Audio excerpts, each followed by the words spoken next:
Tonight, the story the nation is talking about. A gay college student leaves a bar with two men he'd just met.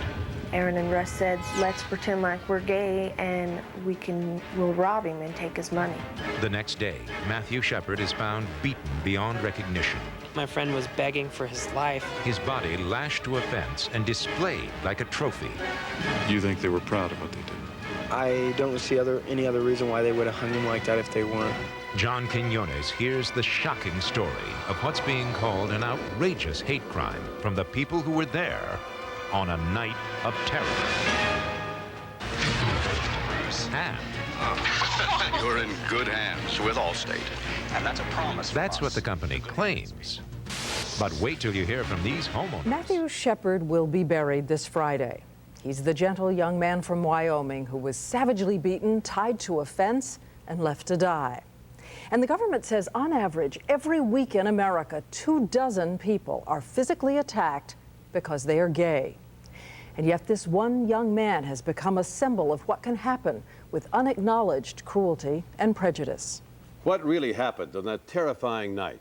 How did a chance meeting in a crowded bar result in such a horrible crime?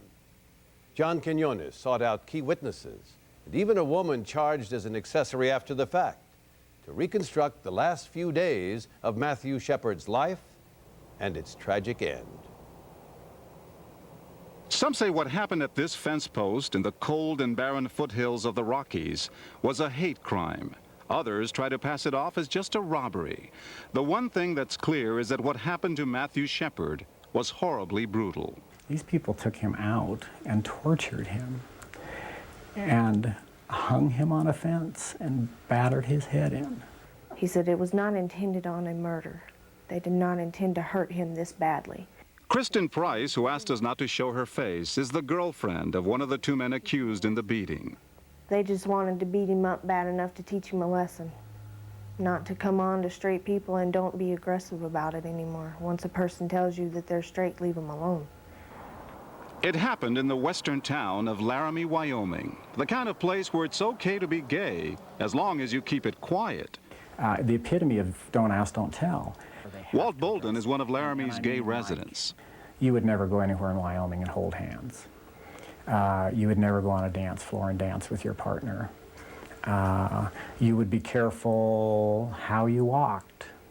Bolden was a professor at the University of Wyoming and Matthew's mentor, his friend of 6 years, and the first person that Matthew told he was gay.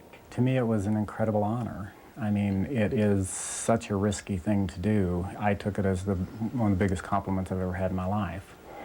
I mean, he was a very vibrant, personable person, but in a lot of ways, he was also a very private person.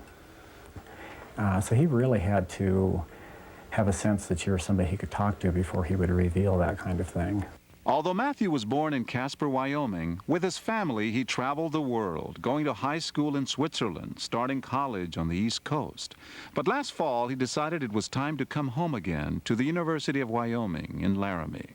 He liked it here. He talked about how comfortable it was and that this really was him. I mean, that small town, you walk around town and people meet you eye to eye and they smile at you. And I mean, he loved that. And he talked about how safe he felt here.